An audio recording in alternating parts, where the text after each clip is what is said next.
Peace to the brothers and sisters. Today on Single Dad Experience, we're going to talk about my Dyfs case. And this is going to be a two-part series. So what I'm going to do is I'm going to give y'all part one now. Later on, I'm going to give y'all a part two. But best believe it's going to be a lot of information in there dealing with my case, which really wasn't my case. It was my kid's mother case, but nonetheless, I was involved with my baby, so I definitely had to be involved with this. So without further ado, um, this is what happened. Um, all in a nutshell, my son, he really couldn't keep down any type of food or any of the formulas. So what happened was every time my son ate, he was always throwing up, and he really wasn't gaining no weight or nothing because of this situation. But as my kid's mom was really just trying to find a place to live, because at this time she was living with her aunt, which was a good thing. It was a blessing. It really was a blessing. Um, but then she had to get out of where she was at, and you know, me being the person I was like, if you have to put me on child support to have a place to live, like, let's do it. It really don't matter, as long as my kids is out, not in the cold, because at this time I was living with somebody, so it wasn't a good look. And by the good graces of the Creator, she landed it in this place called the Linkages, which help females.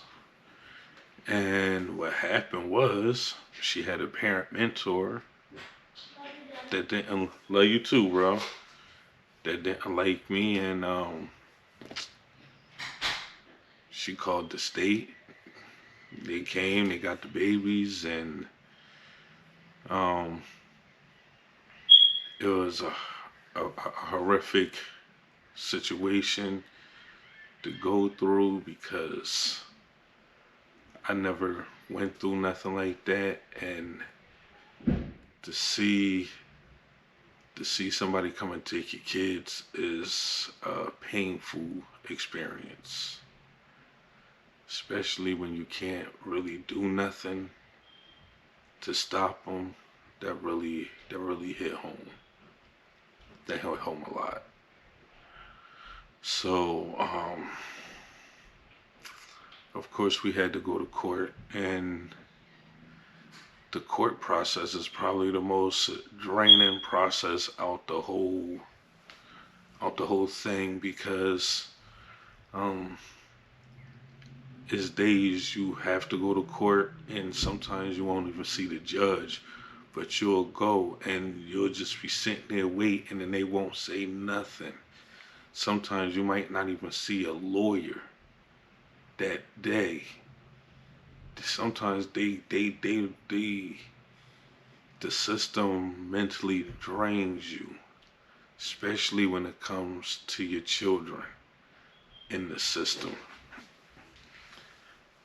because they really will beat you the hell up mentally if you're not prepared for this. And sometimes they'll appoint you these public pretenders that know nothing. They only there just to show up, because they really don't do nothing. I mean, they did enough. They did enough for, my kid's mom to retain the kids, but the whole first year of this case that we was dealing with was probably the most draining and the worst of the worst, because they'll give you, okay, what they did was they took the kids. So when we come to court, maybe that first month, um, maybe that first month we had to do a lot of bullshit. Like, I was talking shit, so I had to go to this drug program because I smoked mad. I smoked weed, like hella weed. You know, not saying nothing to glorify it, but I burns down the forest. Um, but what I didn't, with my stupidity, what I did was I was going through there talking shit like, yeah, I can smoke this, I smoke bud, y'all can't stop me from smoking, and da da da da da da da. Like I was running my mouth like a chainsaw. Like, man, I ran my mouth and they put a stop to that ASAP. So I had to go to these this little drug program, which, you know, because I'm gonna say I probably was the more capable parent at that time because my kid's mom had depression problems, so she was on some medication that, you know, the state had to monitor with. So that turned me into the supervised parent. So in order for my kids to be around their mom, I had to be there. So that kind of, you know, that was a little draining right there because I worked and I had to adjust my whole schedule or else they would have took my kids. So that first year, it was just going through a lot of adjustments of making sure I went by the guidelines that, you know, they implemented for myself. I really couldn't do nothing for her because she really didn't want to do nothing of the programs that they implemented. Like she really didn't want to do nothing. It was her that, you know, was the reason for all of this shit. And I look, I told her this. I said, I'll put money that I bet you gonna do something that's gonna cause these people to like try almost take the kids. And she was like, why, how you say that and why and this? And I'm like, you know, sometimes as a person, you know, you feel different energy, different vibrations. It'd be a lot of different things that you feel that you know that you'll be like, yo, you know good. But me as a person, what I did was I used to tell my kid's mom, like, yo, I see something in you that you don't see in yourself. Like, I believed in her more than she believed in herself. And what that was doing was it was putting a strain on me because at this time I never dealt with nobody who had problems with like depression and all type of other stuff that I had no idea that she even was going through. So I had to take a little moment out to reassess my whole situation. Like, damn, do I care about her more than I care about myself so I can take care of them? Or do I care about her and them and less of myself? And it started getting to a point where I'm looking like, you know what? You doing a lot of this to yourself. Like I can only but support you but for so much. And what it started happening was every time we was going to court and they started to see that she wasn't really being want to be that involved with, you know, trying to get her kids back. That's when they asked me, my lawyer, her lawyer, the judge, and the lawyer for the kids wanted me to take the kids from her. Like they was willing to end, like shut all of that down. But what they was doing was that first year, they was looking into my background. So, you know, prior to that, you know, I had a little dirty background like years ago and shit. like years ago. I'm talking about like the late 90s, like mid to late 90s. I did my little bullshit back then, but fast forward now, what they was doing was they was looking into my background. And once they found out my background wasn't, like I wasn't no disciplinary type of problem for no officer or nothing, like, I did my time and came home to my family. And with the judge seeing and that was like, okay, and I was working, you know, I was working probably maybe a good 4 years before any of this. I want to say 3 years. I want to say 3 years. I want to say like, yeah, 3 years. I want to say. So they kind of looked at me as being like, financially stable to take care of me and my babies. And, me being a man, I told them I was like, I could never take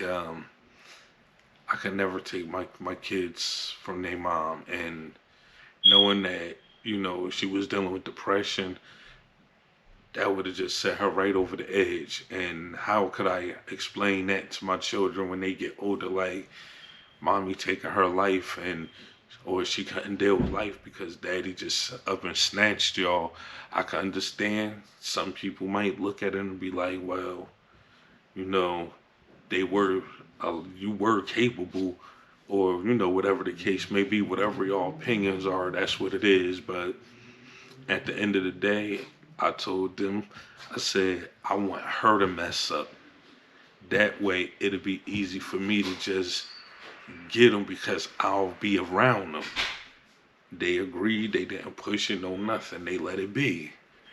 So that first year and a half was a whole bunch of hell. A whole bunch of hell. I mean, I'll probably give y'all some probably better details in the second video, but this first video, it was just basically dealing with a lot of trying to implement programs for this young lady to help her out. Just on my end, it was basically I showed up every day for court, and that looked good on my part because I didn't miss a court date. And you know, I reassured this young lady. I said, as long as you allow me to be the father that I know I can be for my children, just don't take them, just don't keep me from my kids. Just, you know, and I was like, don't even put me on child support because I'll go broke for them.